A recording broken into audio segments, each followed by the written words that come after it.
ओशो, ओला electric पे कुछ राय बन पा रही है आपकी? आज हम देख रहे हैं कि एक थोड़ा सा रिकवरी हम साफ तौर पर यहाँ पर देख रहे हैं, और जिन स्तरों पर आया है ये थोड़े अट्रैक्टिव प्राइस भी हो जाते हैं किसी भी इन्वेस्टर के लिए। जी बिल्कुल, अगर टेक्निकल लेवल्स पे देखें तो ओला इलेक्ट्रिक अब अपने लाइफ टाइम लोज पे है। वहां से आज पहला मूवमेंट आया है पॉजिटिव सिनारियो की तरफ। तो यहाँ पे भी अगर देखा जाए टेक्निकल बेसिस पे तो अभी भी राय नहीं बन रही है एक्यूमुलेट करने की, बिकॉज अपने शॉर्ट टर्म मूविंग एवरेज के नीचे ही सस्टेन कर रहा है। तो जब तक ये काउंटर हायर जोन पे 79 78 के ऊपर नहीं पहुंचता है, तब तक बेटर है कि साइडलाइंस मेंटेन करें। अभी लाइफ टाइम लोज पे है, बिल्कुल बॉटम फिशिंग का सिनारियो हो सकता है, बट अगेन मेरा मानना ये रहेगा कि जब तक एक कन्विक्शन नहीं आता है काउंटर पे, तब तक better to avoid any falling knife. तो ये अभी फॉलिंग नाइफ है, इसमें कंसोलिडेशन आएगा तब हमें यहाँ से एक्यूमुलेट करेंगे। 78 के ऊपर अगर सस्टेन करता है तब अभी के लिए साइडलाइंस रहना चाहिए। थे पावर सेक्टर की, आज बीएसई पावर इंडेक्स को देखे करीब करीब 2% की तेजी उस इंडेक्स में। और उस इंडेक्स के शेयर्स की बात करें तो सीमेंस, एनएचपीसी, एबीबी जैसे जो शेयर्स है वो टॉप कंट्रीब्यूटर्स की लिस्ट में हैं। अक्षय बताइए, यहाँ पर कुछ पसंद आ रहा है आपको? तो सीमेंस में एक अच्छा प्राइस सेटअप है। बस बात यह है कि आपको स्टॉक को बाय करके थोड़ा सा समय देना पड़ेगा। प्राइस ने एक पॉसिबल डबल बॉटम का सपोर्ट 6600 पे कंफर्मेशन दिया है आज, और इसके चलते 8200 का टारगेट बैठ रहा है। बस आपको कम से कम 10 ट्रेडिंग सेशन के लिए होल्ड करना पड़ेगा ये ट्रेड। तो बाय करने की रणनीति रखूंगा मैं सीमेंस में। और अगर एबीबी की अगर बात किया जाए तो यहाँ पे एक पॉसिबल बॉटम बनाने की कोशिश में है। शायद रिकवरी में 7500 तक दिख जाए, पर चुनाव करना है दोनों में तो सीमेंस का प्राइस स्ट्रक्चर बेहतरीन है, बेटर है, और सीमेंस को आप चूज करें और एबीबी, ये राय रहेगी। आपको यहाँ पर ज़्यादा बेहतर दिख रहा है।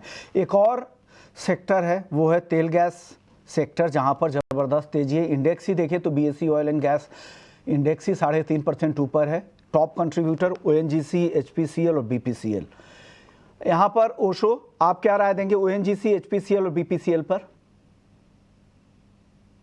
ओएनजीसी का चार्ट स्ट्रक्चर बेटर है, ऑल्दो मैं स्टिल अभी अवॉइड करूंगा इस काउंटर को, बिकॉज अभी भी अपने लोअर लोज के ही पैटर्न पे तीनों काउंटर ट्रेड कर रहा है। BPCL, Hind petro and ONGC का टेक्निकल स्ट्रक्चर अभी भी बहुत पॉजिटिव या बहुत कंस्ट्रक्टिव नहीं बना है, बट कंपैरेटिवली ओएनजीसी का टेक्निकल स्ट्रक्चर ज्यादा बेटर लग रहा है। एंड जैसे ये काउंटर 262 264 के रेंज में निकलता है, तब यहां से हमें थोड़ा बाइंग ट्रैक्शन इस काउंटर में देखने को मिल सकता है टुवर्ड्स 276 से 280 के जोन पे शॉर्ट टर्म पे।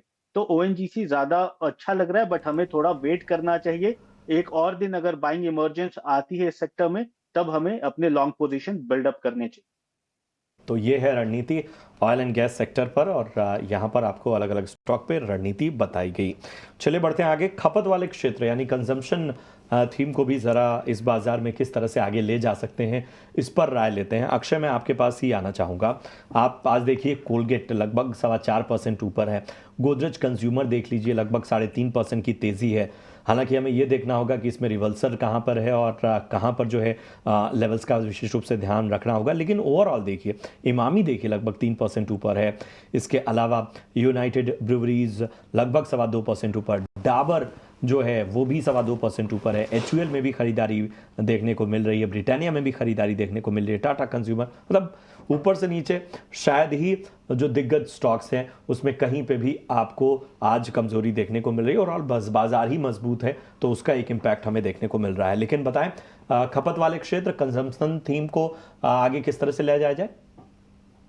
जी, देखिए, ये जो सेक्टर है कंजम्पशन सेक्टर, काफी पिटा था ये सेक्टर। अगर आप ओवरऑल ये सेक्टर की एक्शन देखे गए 10-15 ट्रेडिंग सेशन में, सबसे ज्यादा जो डीप कट्स हमने प्राइस एक्शन में देखे थे इस सेक्टर में थे। तो एक्सपायरी वीक है, फ्यूचर्स में काफी शॉर्ट पोजीशनिंग थी, उसके चलते थोड़ी सी जो है आज कवरिंग, पूरे ब्रॉडर मार्केट के पॉजिटिव नजरिए से कवरिंग की रैली देखी है। तो बहुत सारे जो काउंटर्स है अभी भी नेगेटिव है। एक डेड कैट बाउंस जिसे हम कहते हैं टेक्निकल पैरामीटर्स में, ये विटनेस हो रहा है स्टॉक इसमें। तो अगर पूरे सेक्टर में चुनना है कि कौन सा स्टॉक बेहतर बेहतरीन रहेगा यहाँ पे, तो दो नाम क्लैरिटी से मुझे मिल पा रहा है यहाँ पे। एक है डाबर, क्योंकि डाबर का अगर आप price broader longer term price structure देखें तो स्टॉक हमेशा 490 से लेके 500, ये लॉन्गर टर्म चार्ट से मैं बात कर रहा हूँ 2022-23 से, हमेशा 490 500 के स्तर से ये स्टॉक उछलने का हिस्टोरिकल एविडेंस रखता है। इस बार भी 500 के स्तर से अच्छी खासी रिकवरी हमने देखी है, जिसके चलते 540 550 वापस आपको 8 से 10 ट्रेडिंग सेशन में दिख सकता है। तो खरीदना ही है आपको तो डाबर चुनिए। 524 का करंट मार्केट प्राइस है, 490 के नीचे स्टॉप लॉस, 550 560 तक भी आप टारगेट्स एक्सटेंड कर सकते हैं। और आईटीसी में भी आप ध्यान रख सकते हैं, जिसका एक ब्रॉडर प्राइस स्ट्रक्चर पॉजिटिव है। टिप्स में भी स्टॉक ने अच्छा रिकवरी करा है 460 से, तो यहाँ पे आप 495 तक एक शॉर्ट टर्म रैली एक्सटेंड होने की उम्मीद कर सकते हैं। ये ट्रेड में आपको 460 के नीचे स्टॉप लॉस बनाना है। तो फिलहाल कंजम्पशन में एक रिकवरी रैली है, बस आपको डाबर और आईटीसी ये दो स्टॉक्स के सेटअप बेहतरीन होने के चलते आप इसे बाय करने की मैं राय रखूंगा। आपके पास ही आना चाहूँगा, ज़रा कमिंस इंडिया को अपने रडार पर ले आइए।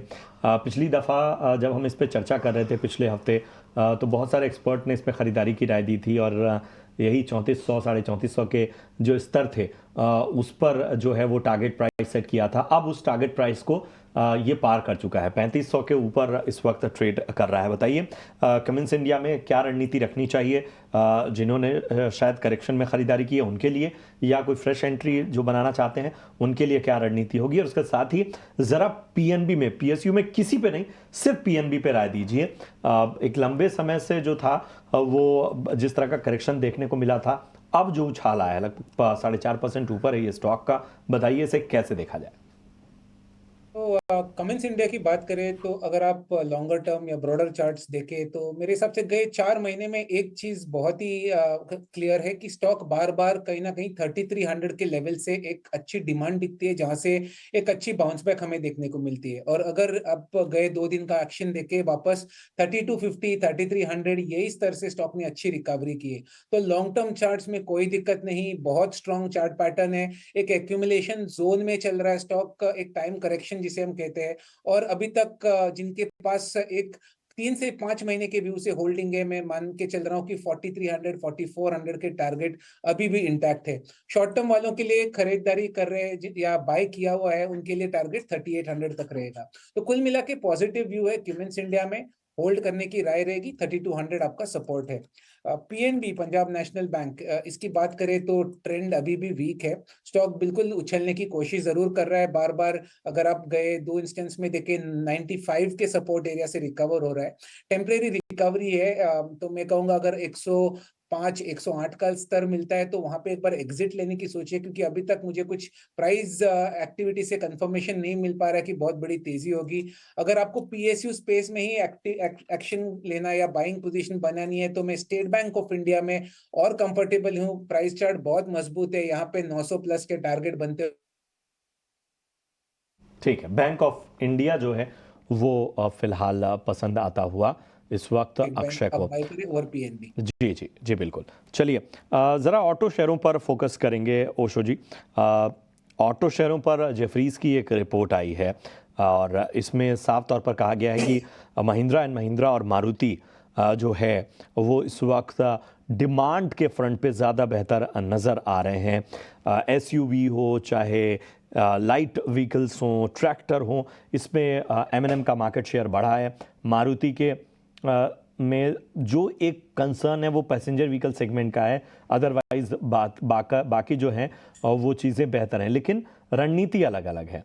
एम&एम पे बाई की रेटिंग है और मारुति में होल्ड की रेटिंग है। लक्ष्य में मैं बता देता हूँ 3700 की एम&एम पे जो है लेवल्स बताए गए हैं और मारुति 10,900 का बताया गया है।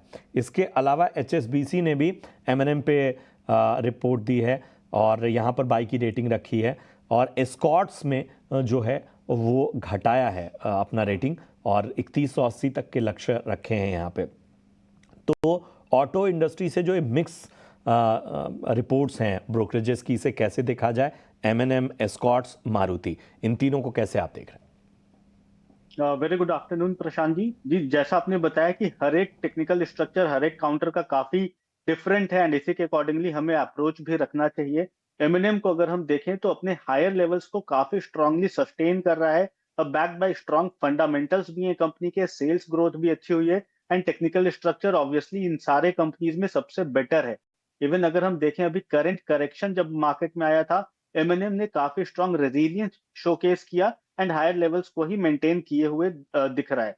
तो अभी भी टेक्निकल पर्सपेक्टिव पे एमएनएम का चार्ट स्ट्रक्चर सबसे बेहतर है एंड एक्सपेक्टेड रहेगा कि शॉर्ट टर्म ड्यूरेशन के हिसाब से जो पहला बिल्कुल शॉर्ट टर्म 3200 का पहला पड़ाव है, जैसे 3200 को ब्रेकआउट दिखाता है तो यहाँ से नियर अबाउट 300 पॉइंट की रैली हमें एमएनएम में देखने को मिल सकती है।